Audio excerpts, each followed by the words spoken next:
तो हमारे पास जो सबसे पहला जो हमारे पास कॉन्सेप्ट है वो क्या है? A sequence is an ordered list of numbers. कि सीक्वेंस क्या होते हैं? ये एक ऑर्डर्ड लिस्ट ऑफ नंबर्स है। जैसे अगर हम कहें कि 2 4 6 8 10 12 एंड सो ऑन, तो ये सारे क्या है हमारे पास? ये एक सीक्वेंस है। क्यों? क्योंकि हमारे पास क्या क्या है, जो नंबर्स हमको हमने ऑर्डर्ड लिस्ट में क्या किया है, लिखा हुआ है, राइट किया हुआ है, तो ये एक सीक्वेंस कहलाएंगी।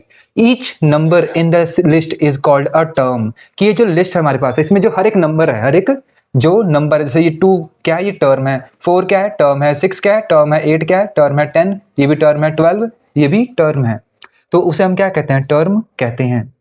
अब यहाँ पे आता है कि कौन सी टर्म है, तो अगर ये पहली वाली है, ये है फर्स्ट टर्म, सेकंड वाली सेकंड टर्म है, ये कौन सी है? थर्ड टर्म है, ये फोर्थ टर्म है, ये फिफ्थ टर्म है, ये सिक्स्थ टर्म है, एंड सो ऑन आगे चलता रहेगा। फिर आगे अगर देखें, we use T1 to represent the first term. कि अगर जो मुझे फर्स्ट टर्म रिप्रेजेंट करना है, जैसे 2 4 6 8 10 12 एंड सो ऑन, तो अगर मुझे कहना है कि जो फर्स्ट टर्म है 2 है, तो मैं क्या लिखूंगा? T1 is equal to 2। तो यहां से क्या पता चलेगा? जो फर्स्ट टर्म है सीक्वेंस की, वो क्या है? 2 है of a sequence, and T2 to represent the second term and so on. कि अगर मैं कहूं कि इस सीक्वेंस का जो सेकंड टर्म है T2 क्या है, वो तो हम कहेंगे 4 है। तो ऐसे हम इसको रिप्रेजेंट कर सकते हैं। The terms can be fraction. अब हमारे पास है कि ये जो टर्म्स हैं, जैसे हमने कहा ये भी टर्म है, फर्स्ट टर्म है, सेकंड टर्म है, थर्ड टर्म है, फोर्थ टर्म है, तो ये जो टर्म्स हैं ये क्या हो सकती हैं? हमने देखा कि ये पॉजिटिव हैं, लेकिन ये फ्रैक्शन भी हो सकती हैं, और ये नेगेटिव इंटीजर्स भी हो सकते हैं। जैसे कि ये 1 1/2 1/3 1/4, ये क्या है? एक फ्रैक्शन है, जहां पे डिनोमिनेटर क्या हो रहा है? बढ़ता जा रहा है। और हमें बताया कि ये इंक्रीजिंग है या डिक्रीजिंग, तो ये जो सीक्वेंस है ये डिक्रीजिंग है, घटती हुई जा रही है। क्यों? क्योंकि डिनोमिनेटर बढ़ रहा है ना, जैसे जैसे डिनोमिनेटर बढ़ता जाएगा, जो वैल्यू है वो क्या होती है? डिक्रीज होती जाएगी। और ये क्या है? नेगेटिव भी है। जो सीक्वेंस है वो नेगेटिव भी हो सकता है, जैसे कि -7 -3 1 5 9। तो यहाँ पे हम क्या सकते हैं? सीक्वेंस नेगेटिव भी हो सकती है और फ्रैक्शन भी हो सकती है। फिर अगर हम अगले कॉन्सेप्ट पे जाएं, तो हम कह सकते हैं वी यूज टीएन कि हम क्या करते हैं? जो टीएन है उसको यूज करते हैं फॉर डिस्क्राइबिंग अ टर्म। कि अगर मुझे कोई एक टर्म डिस्क्राइब करना है, तो हम क्या कहेंगे? टीएन यूज करेंगे। जहां where N is always a non negative integer, जहां पे जो एन होगा वो हमेशा क्या होगा? नॉन नेगेटिव इंटीजर होगा। कैसे? जैसे अगर मैं कहूं कि मैं कहूंगा T1 first term, T2 third term, T3 fourth term, T4 fifth term, T5 six term, T6। तो अगर हम ध्यान से देखें, तो ये जो 1 2 3 4 5 6 है, ये कभी भी क्या है? नेगेटिव नहीं हो सकती, तो इसलिए हम इसे क्या कहते हैं? नॉन नेगेटिव इंटीजर होंगी। लेकिन जो एक्चुअल टर्म है, जैसे कि अगर मैं कहूं कि अगर ये सीक्वेंस लेता हूं मैं, तो मुझे पता है जो फर्स्ट टर्म है वो क्या है? -7 है, सेकंड टर्म क्या है? -3 है, फोर्थ टर्म क्या है? 1 है, फिफ्थ टर्म क्या है? 5 है, सिक्स, फिर हमारे पास क्या है इधर? फर्स्ट सेकंड थर्ड फोर्थ, और जो फिफ्थ टर्म है हमारे पास वो क्या है? 9 है। तो अगर इसमें मैं देखूं कि देखो, जो पोजीशन है टर्म की, वो तो नेगेटिव नहीं हो सकती, लेकिन जो नंबर है वो तो टर्म का क्या हो सकता है? वो नेगेटिव हो सकता है। But the term itself can be negative और इनफैक्ट एनी रियल नंबर। की जो टर्म है वो कोई भी रियल नंबर हो सकता है, फ्रैक्शन हो सकता है, नेगेटिव हो सकता है, जीरो भी हो सकता है। फिर यहाँ पे आता है अगला हमारे पास क्या है कि अ जनरल फॉर्मूला। कि एक जो फॉर्मूला होता है वो क्या होता है? अ जनरल फॉर्मूला और a rule for a sequence is a rule. क्या है? एक ये रूल है दैट कैन बी यूज्ड, जिसका हम यूज करके क्या कर सकते हैं? To generate each term. कि अगर मुझे आगे के टर्म्स क्या करनी है? जनरेट करनी है, तो मैं उसका फॉर्मूला यूज कर सकता हूँ। जैसे कि अगर मेरे पास क्या है? ये फॉर्मूला है UN is equal to 2n-1। तो मैं क्या करूंगा? अगर मुझे फर्स्ट टर्म निकालनी, तो U1 is equal to n की जगह पे क्या रखा? 1। तो मैं यहाँ पे क्या रखूंगा? n की जगह पे 1 रखूंगा। इससे क्या आएगा? 2 - 1 जो कि 1 आ जाएगा। इसी तरह मुझे अगर U2 निकालना है, तो मैं n की जगह पे क्या रखूंगा? 2 रखूंगा। तो 2 × 2 - 1 कितना आएगा? 4 - 1 जो कि आ जाएगा 3।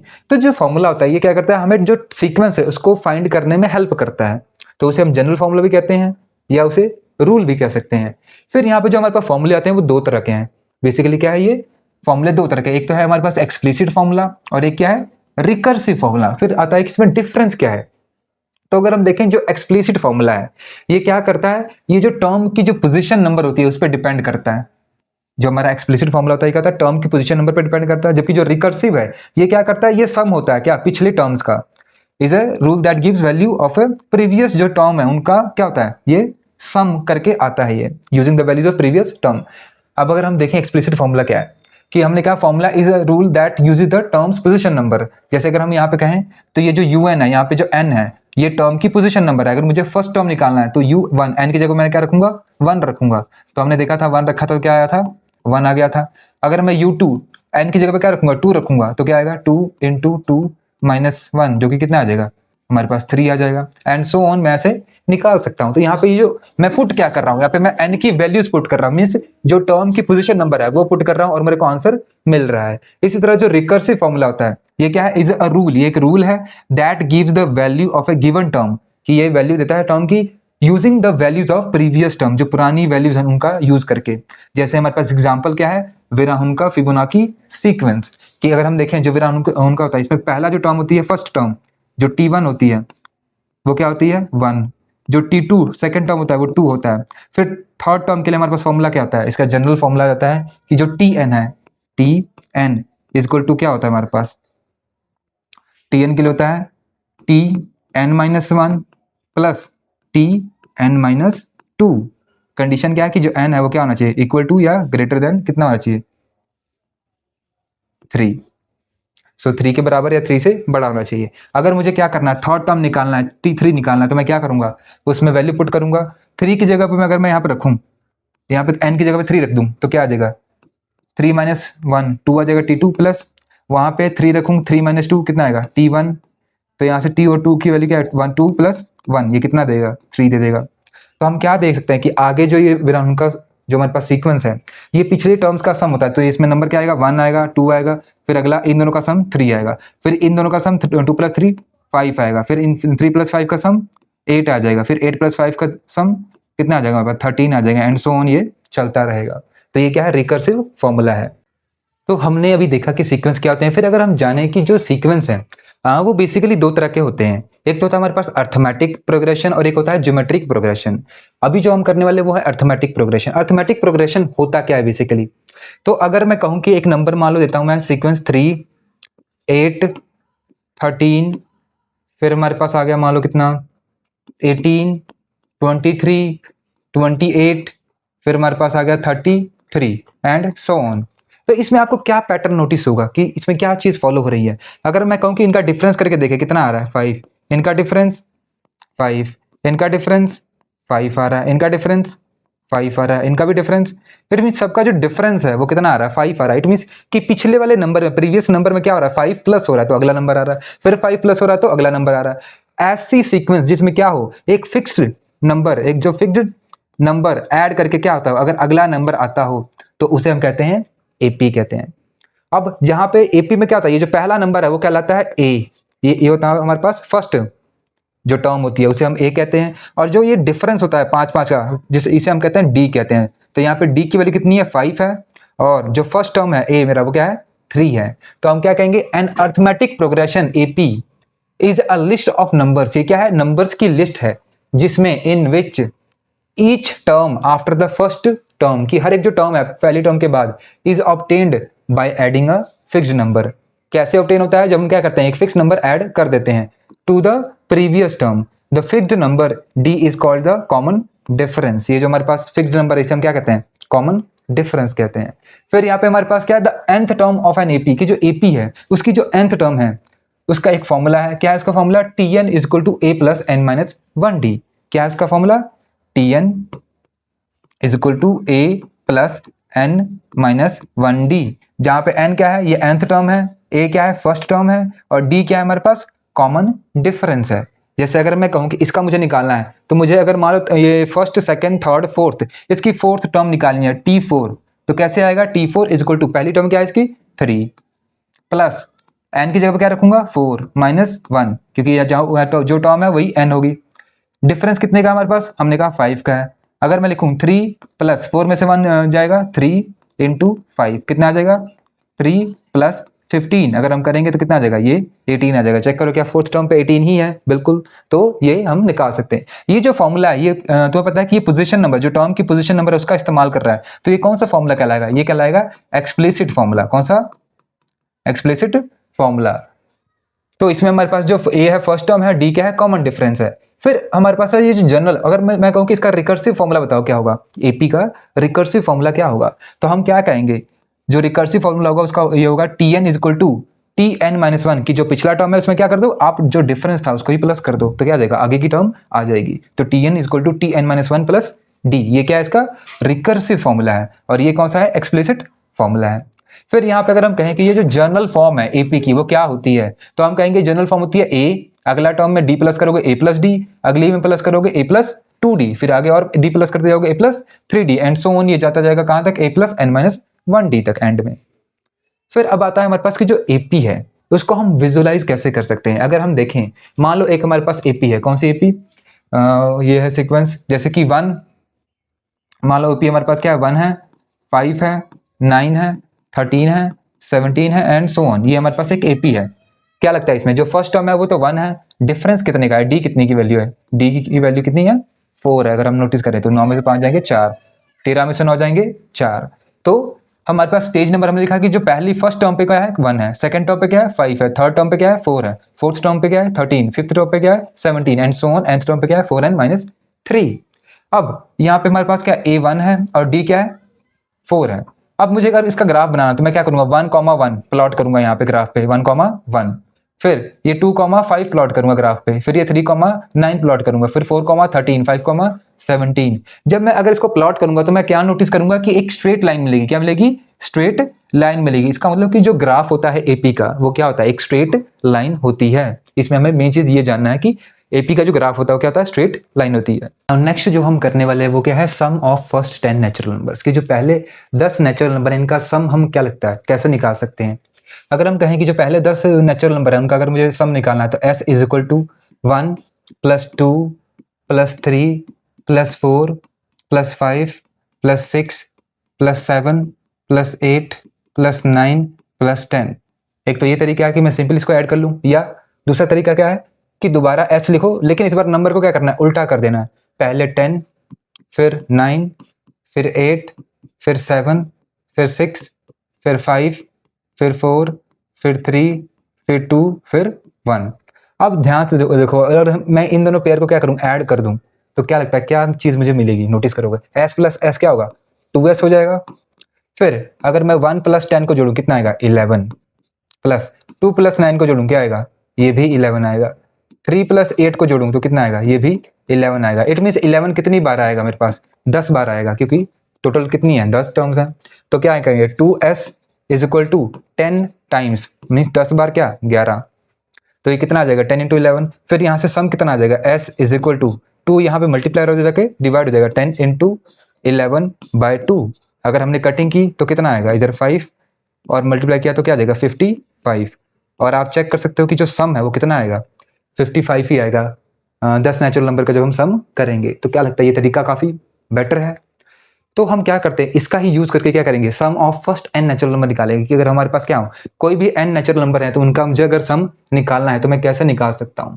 तो हम क्या कहेंगे, सेम तरीका अपनाएंगे, s इज इक्वल टू क्या कहेंगे 1 plus 2 plus 3 plus 4 plus 5 plus so on up to कहां तक n माइनस सॉरी n तक, कहां तक हमारे पास n तक, और यहाँ पे इससे पीछे क्या होगा n माइनस 1 होगा एक। एंड सेम चीज s को लिखेंगे पर हम क्या करेंगे ऑपोजिट करके, पहले n आएगा फिर n माइनस 1 फिर n माइनस 2 और फिर अगर सो ऑन करें तो हमारे पास इधर 2 प्लस 1। अब मैं अगर इनको ऐड करूं तो क्या आएगा, s प्लस s क्या आ जाएगा 2s आ जाएगा। फिर हमें पता है 1 प्लस n क्या आएगा n प्लस 1, प्लस अगर मैं इन दोनों को ऐड करूं n माइनस 1 और प्लस 2 को तो क्या आएगा, ये भी देगा n प्लस 1 ही देगा। इट मीन्स मेरे पास n प्लस 1 कितनी बार आएगा n टाइम्स, क्योंकि टोटल टर्म्स कितनी थी इसमें n थी। तो मैं क्या लिखूंगा 2s is equal to n times means n multiply n plus 1। अब मेरे पास अगर मुझे s निकालना है तो ये 2 यहाँ पे मल्टीप्लाई हो जाएगा, क्या हो जाएगा डिवाइड, तो n इंटू n प्लस 1। अगर ये साइन हटा के सिर्फ ब्रैकेट लगाए तब भी इंटू ही समझा जाता है, डिवाइड बाय 2। तो यहाँ से हमारे पास क्या आएगा sum of first n natural number कितना आएगा n into n plus 1 by 2। तो ये हमारे पास क्या है, ये फॉर्मूला बहुत ही इंपॉर्टेंट है, हमें इसको याद रखना है। तो ये क्या है sum of first n natural numbers. तो sum of first n natural जो नंबर है उसका फॉर्मूला क्या है हमारे पास n into n plus 1 divide by 2। फिर अब अगर हम आगे देखें, ये जो सम है इसको अगर मुझे पिक्चर की फॉर्म में अगर दिखाना है, रिप्रेजेंट करना है, तो मैं कैसे कर सकता हूँ? मान लो मुझे क्या करना है, जो सम है वो शो करना है 1 plus 2 plus 3 plus 4 plus 5 plus 6 कि इतने का जो सम है वो शो करना है। तो हम क्या करेंगे, इसी चीज को हम दोबारा उल्टा भी लिखेंगे, 6 plus 5 plus 4 plus 3 plus 2 plus 1। अब अगर मैं इसका डायग्राम बनाऊं तो मुझे क्या है, पहले एक डॉट, फिर 2 डॉट, फिर हमारे पास 3 डॉट, फिर 4, फिर 5 डॉट, फिर 6 डॉट। ठीक है, हमने 6 बना लिया। अब मुझे क्या करना है, अगर मुझे इसको अब उल्टा अगर रेसिप्रोकल के फॉर्म में लिखना है, अगर हम देखें तो यहाँ पे देखो, यहाँ पे क्या आएगा हमारे पास, एक डॉट, यहाँ पे कितने, 2 डॉट आ जाएंगे, यहाँ पे कितने हमारे पास आ जाएंगे, 3 डॉट आ जाएंगे, यहाँ पे कितने आ जाएंगे हमारे पास, 4 डॉट आ जाएंगे, यहाँ पे 5 डॉट आ जाएंगे, और फिर इससे ऊपर कितने, 6 डॉट आ जाएंगे। तो अगर ध्यान से मैं इसको देखूं तो ये जो शेप बन रही है ये क्या देख रही है, इसमें कितने हैं हमारे पास, 1 2 3 4 5 6 7, इसमें 7 हैं, और इधर कितने हैं हमारे पास, 6 हैं। तो इसमें टोटल डॉट कितने होंगे, 7 इंटू 6। और ये जो सम है वो कितनों का है, 2 का है, क्योंकि ये भी एस था और ये भी एस है।